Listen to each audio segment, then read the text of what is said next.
Bom dia, turma do sexto ano. Bom dia, boa tarde, boa noite. Hoje a aula é para fazer correção da atividade da página 124 até a página 126, tá bom? Então, se você já fez a atividade, venha assistir esse vídeo. Se você ainda não fez a atividade do livro, dá pause aí e vai fazer a atividade, tá bom? Então vamos lá às questões. A primeira questão mostra uma imagem de um menino sentado numa área árida, um solo bem seco, uma pequena porção de água, tá vendo aí? A gente já consegue observar que esse solo ele já está em processo de desertificação. Como é que é isso? É quando o solo não tem mais serventia, ele não tem mais uso, aquele solo sem nutrientes, tá? Em regiões mais áridas, né, em climas áridos ou semiáridos, isso tende a acontecer naturalmente. Se você não usa o solo de forma correta, você acelera esse processo, tá bom? Então vamos ver o que a questão pede. Ao analisar a foto, você acredita que todos os ambientes do planeta Terra têm o mesmo acesso à água potável? Justifique sua resposta no caderno.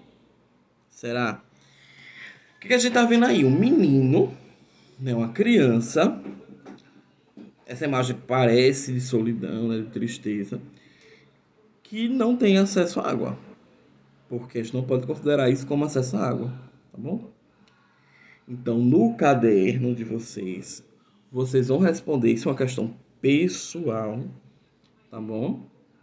Com suas palavras, vocês vão responder se acham que todo mundo tem o mesmo acesso à água, a mesma água, a qualidade da água é igual para todo mundo.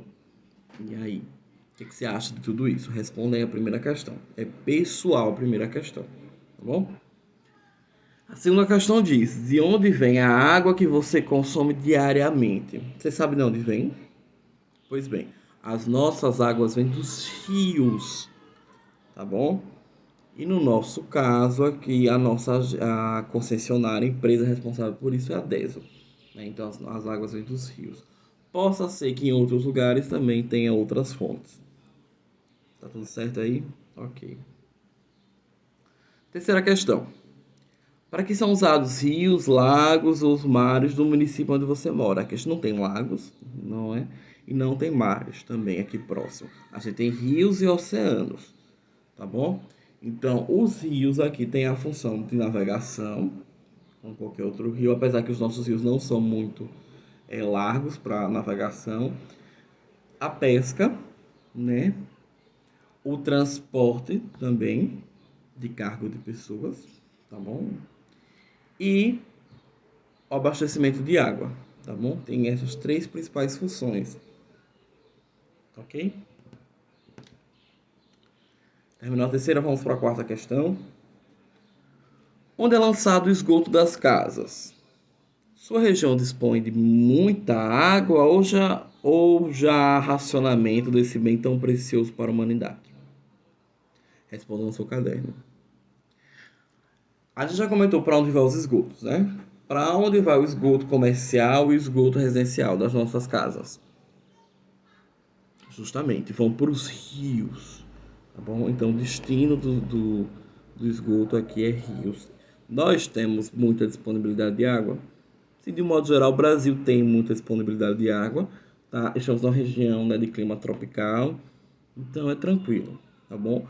Se alguém neste momento estiver no sertão, na Caatinga, aí já não vai ter tanto, tá? Mas como a gente mora aqui em Aracaju, clima tropical, é bem tranquilo.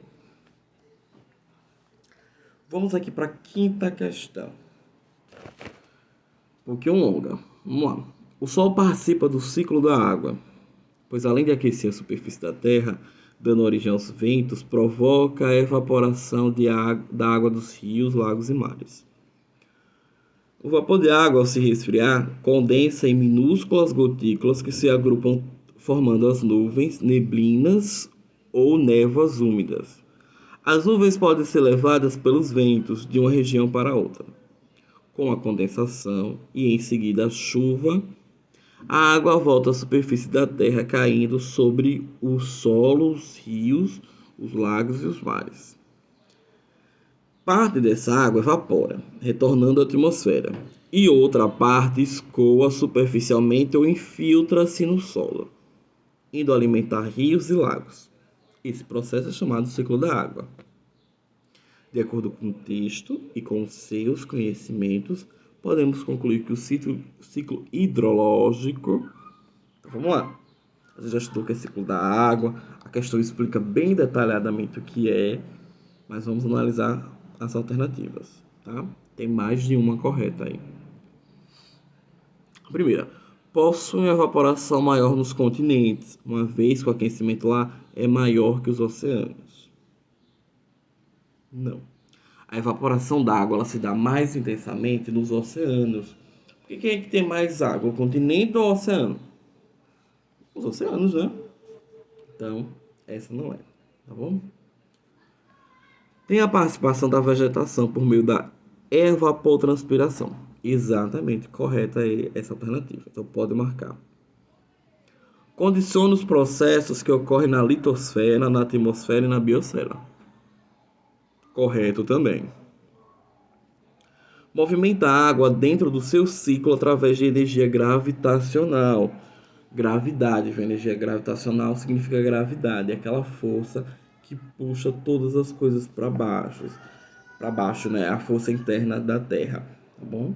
Então esse ímãzinho a gente chama de gravidade, então também é verdade. É possível sofrer interferência humana, podendo apresentar desequilíbrio? Sim, tá? Onde é que a interferência humana pode agir sobre o ciclo hidrológico? Chuva ácida, tá bom? Que é o mesmo ciclo, só que por ter poluição acaba sendo a chuva ácida. Então, daqui na questão você marca todas, exceto a primeira opção, que é a única incorreta. Tá ok? Vamos seguindo aí para a sexta questão. Todos os seres vivos participam de alguma forma e constantemente do ciclo da água na natureza, porque consomem água no meio e liberam depois em decorrência de suas atividades vitais. Então, agora só temos uma alternativa correta. Se a afirmação e a razão estiverem corretas, vamos devagarzinho aqui essa questão. Observe a primeira frase. Todos os seres vivos participam de alguma forma e constantemente do ciclo da água na natureza. Essa é a afirmação, tá bom? Sim, tá certa essa afirmação? Está. Todos os seres vivos, animais, plantas e seres humanos participam do processo de alguma forma do ciclo da água. Por quê? Aí vem a razão. Porque consomem, a gente não consome, animais e plantas também, do meio ambiente e liberam em decorrência das suas atividades vitais. Respiração, tá? Animais, seres humanos e plantas.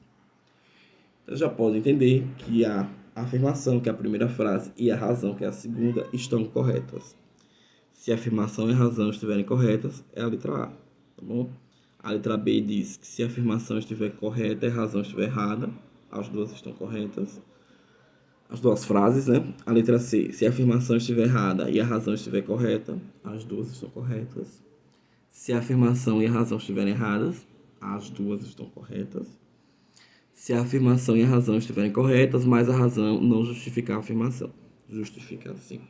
Ele diz que todos os seres vivos participam do ciclo hidrológico, do ciclo da água. Depois ele justifica por quê? Porque consomem e ajudam a liberar gases, tá bom? Ok? Então, a sexta questão é a letra a única correta. Estamos caminhando aí para a sétima questão, atividade pequena, daqui a pouco a gente termina, viu? Os oceanos são importantes para a Terra ou para os seres vivos? Por quê, né? Letra A, porque os oceanos são os maiores responsáveis por influenciar os climas do planeta. Letra B, porque os oceanos funcionam como os grandes responsáveis pela emissão de CO2 para a atmosfera, aumentando o efeito estufa. Porque é nos oceanos que encontramos os maiores responsáveis pela chuva ácida e pelo aquecimento global. Ou letra D, porque os oceanos são responsáveis pela abundância da água e para atividades humanas relacionadas a, ao consumo dessa substância. Vamos lá. A letra D está quase toda correta. Tá, tem muita água, tá certo, mas a questão é que a gente consome a água dos rios. A gente não consome água salgada. Só por isso, a letra D é falsa. A letra C, gente, no oceano que encontramos os maiores responsáveis pela chuvasca, responsáveis somos nós, seres humanos, quando poluímos o ar. Falsa, falsa, falsa.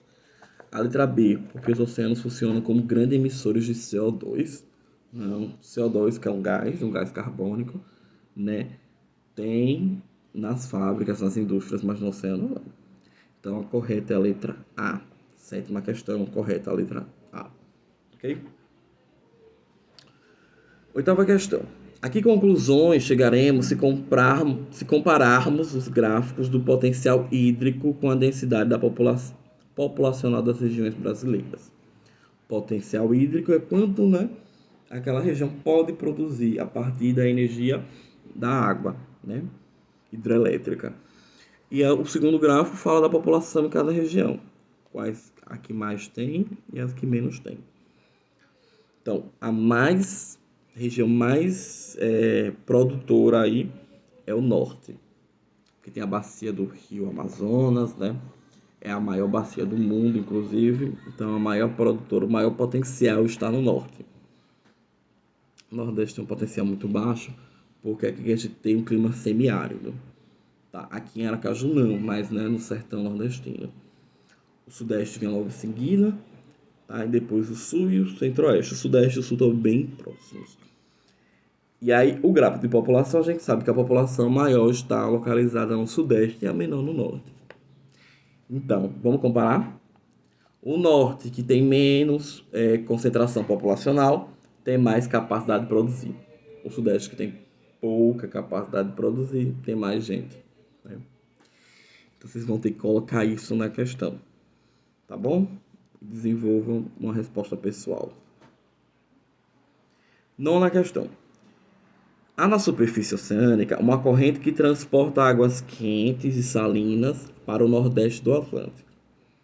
O calor que ela libera para a atmosfera aquece a Europa Ocidental, constituindo fundamental importância para o andamento do tempo naquele continente.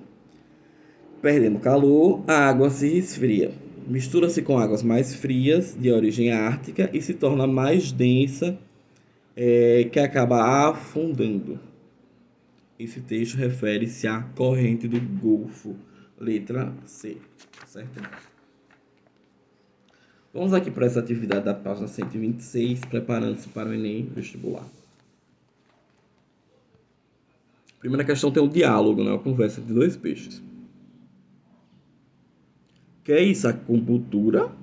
Não, lixo hospitalar jogado no rio. Porque o segundo peixe, o amarelo, ele tá cheio de agulhas, né? O primeiro é acupuntura, né? Aquela técnica oriental de colocar agulhas no corpo para a pessoa ficar mais relaxada e tudo mais. Aí não é acupuntura não, é lixo hospitalar. Ou seja, qual é o destino do lixo hospitalar? Os oceanos, né? Os rios também. E aí a gente sabe que lixo hospitalar é contaminado. Então, claro que não é o lugar ideal, tá bom? Vamos às alternativas.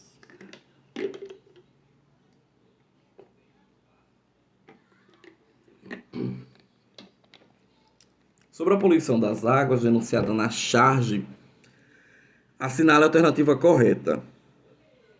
A letra A, B, C, D, E. Qual a correta?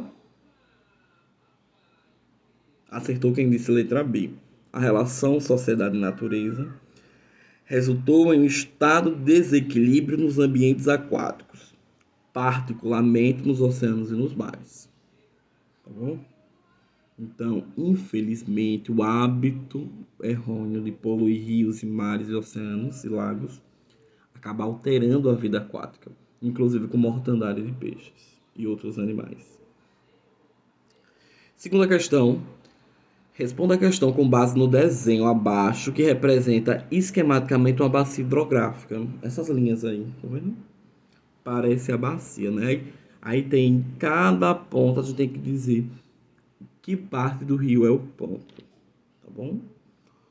O ponto 1, vamos começar do começo? Ponto 1. Será que é o começo do rio? Será que é o fim do rio? Vamos imaginar aí. Olhem, eu tenho ali eu vou olhar o ponto 2, que é o outro lado, né? Eu tenho o ponto 2, parece-me mais alto do que o ponto 1. Parece que veio uma região mais alta e desceu, né? E o ponto 1 está mostrando dois traços, ou seja, é um estuário em delta. Lembra como é estuário em delta? O rio acaba se espalhando antes de desaguar. É uma foz, perdão, uma foz em delta, tá bom? Eu tenho foz em delta, eu tenho foz em estuário. Essa é uma foz em delta. Tá? O ponto 2. Se o 1 é a foz, o 2 é a nascente. Não tem jeito, tá bom? O ponto 3, ele tá ao lado do rio, né? O que seria esse ponto 3 aí? Ele tá do lado, né? Bem o rio, né? Ele é o divisor de águas, tá bom? Ponto 3. O ponto 4, tem umas setinhas aí, tá indicando a direção do rio, né? E a gente já sabe que esse rio tá descendo, é mais ou menos o meio, né? Do rio, então aí é o afluente de margem direita, tá bom? A gente vê que é uma linhazinha que tá vindo de algum lugar e tá se encontrando com esse rio, né? É um afluente, lembra que isso é uma bacia, tá bom? O ponto 5, né? Ele tem uma linha cortando, né? Esses afluentes, a nascente, aí a gente vem pro ponto 5, que é o baixo curso do rio, ou a jusante do rio, tá bom? Quando o rio já está na região de relevo mais baixo, está chegando perto à foz. Para a gente relembrar, o rio tem a nascente, o rio tem seu curso, que é seu percurso, né? O caminho que ele faz, né? E aí ele nasce em regiões mais altas, que a gente chama de alto curso, depois o médio curso, por fim o baixo curso. Também posso dividir isso em montante e jusante, a parte alta e a parte baixa do rio, tá bom? E ele vai desaguar em oceanos ou em outros rios, que a gente chama de foz. Eu posso ter uma foz de estuário, quando é um único canal, uma única linhazinha, ou eu ainda posso ter uma foz em delta, tá? É quando o rio se espalha, chegando no seu fim, tá ok? Então, essa é a correção da atividade. Na próxima aula, a gente segue com o assunto novo, capítulo novo. Tá bom? Até lá. Tchau, tchau.